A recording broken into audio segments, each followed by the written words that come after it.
नमस्कार दोस्तों, मैं विजय ओझा अपने यूट्यूब चैनल में आपका स्वागत करता हूं। दोस्तों, मैंने अभी अपने पिछले वीडियो में आपको हवन कप के बारे में बताया कि हम अपने घर के अंदर सूक्ष्म तरीके से हवन किस प्रकार कर सकते हैं। और दोस्तों, उस हवन करने के उपरांत क्या जो भस्म बचती है उसका भी कोई उपयोग है? तो दोस्तों, मैं अपने इस वीडियो में आपको एक आश्चर्यजनक बात बताने जा रहा हूं। दोस्तों, हमने हवन किया और हवन उपरांत ये आप देखेंगे यह भस्म तैयार हो गई। मैं इस भस्म को इस प्रकार से निकाल देता हूं और दोस्तों, इस भस्म को मैं एक कपड़े से 2-3 बार छान लूंगा। छानने उपरांत अब इसका जो प्रयोग है, आप देखें ये भस्म है। इस भस्म को मैं कपड़े से, महीन कपड़े से छानूंगा और छानने बाद मित्रों, जो इसका प्रयोग है वह किस प्रकार है, पहले मैं आपको गोबर की बहुत अति महत्वपूर्ण उपयोगिता बता रहा हूं।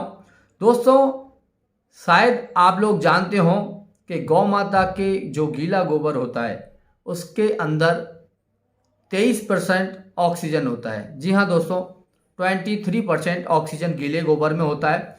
और सूखा जो गोबर होता है, गोबर जब सूख जाए, सूखने उपरांत उसके अंदर 29% ऑक्सीजन हो जाता है। यह रिसर्च हो चुकी है दोस्तों। हमारे जगदीश जी महाराज लगातार इस प्रकार से बताते आ रहे हैं, समाज में जागरूकता भी दे रहे हैं और वही मैं आपको देने जा रहा हूं। 29% सूखे गोबर में ऑक्सीजन होती है और जब हम उसको इस प्रकार से जला लेते हैं तो 46.6% ऑक्सीजन आपके साथ तैयार है। जी हाँ दोस्तों, 40.6% ऑक्सीजन आपके लिए ये तैयार हो चुकी है। और यदि इसको बहुत महत्वपूर्ण विधि विधान से तैयार कर लिया जाए, माने इसमें आप शुद्ध गौमाता के घी का और ज़्यादा प्रयोग कर लें तो 60% तक, 60% तक ऑक्सीजन हमें तैयार मिलती है। हाँ दोस्तों, अब मैं आपको इसका प्रत्यक्ष उदाहरण बताने जा रहा हूँ, जो है अभी नज़दीक में हमारे आने वाली है महाशिवरात्रि, जिसके बारे में लगातार अपने वीडियोज़ में बताता भी आ रहा हूँ। दोस्तों, आप क्या यह जानते हैं कि महादेव, देवों के देव महादेव अपने शरीर पर जिस भस्म का प्रयोग करते थे वो भारतीय देसी गौ माता के गोबर से निर्मित उपलों द्वारा हवन जो किया जाता था, उस हवन की भस्म को महादेव अपने पूरे शरीर पर लगाकर रखते थे। क्या जरूरत थी महादेव जी को, भोलेनाथ को ये भस्म लगाने की?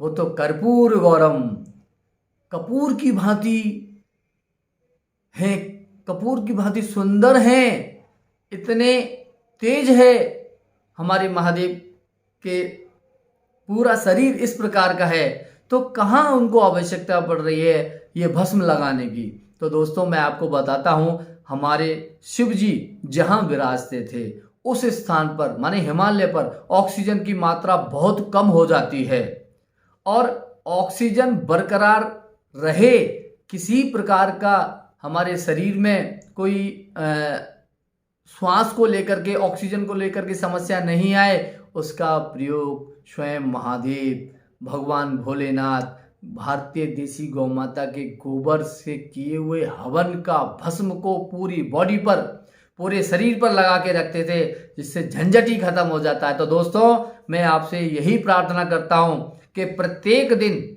आप इस भस्म को कुछ नहीं तो छान करके थोड़ा सा चंदन के रूप में आप अपने माथे पे अवश्य लगाएं। इससे आपको अमूल चूल इसका प्रभाव प्राप्त होगा और आप इस प्रयोग को अवश्य करें। दोस्तों, मैं आपको इसी प्रकार से अभी कुछ दिन भस्म के बारे में अवश्य बताता जाऊंगा। कुछ ना कुछ प्रयोग गाय माता के गोबर से क्या क्या हम कर सकते हैं, गौ माता के गोबर और वो भस्म कहाँ कहाँ हमारे को बेनिफिट दे सकती है। ऐसा आप लगातार हमारे साथ बने रहिए। और यदि आपको मेरे ये वीडियो पसंद आते हैं तो आप इसको लाइक करें, शेयर करें, अपने मित्रों को सब्सक्राइब भी करें। गौ माता के गोबर से निर्मित किसी भी प्रकार का उत्पाद आप मंगाना चाहते हैं तो आप हमसे कभी भी संपर्क कर सकते हैं। दोस्तों, भस्म का प्रयोग करें, इतनी ऑक्सीजन आपको कहीं और नहीं मिलेगी। आप अपनी व्यवस्थाओं में इतने व्यस्त हैं तो यही एक प्रकार है जिसका आप प्रयोग कर सकते हैं। जय गौ माता, जय गोपाल।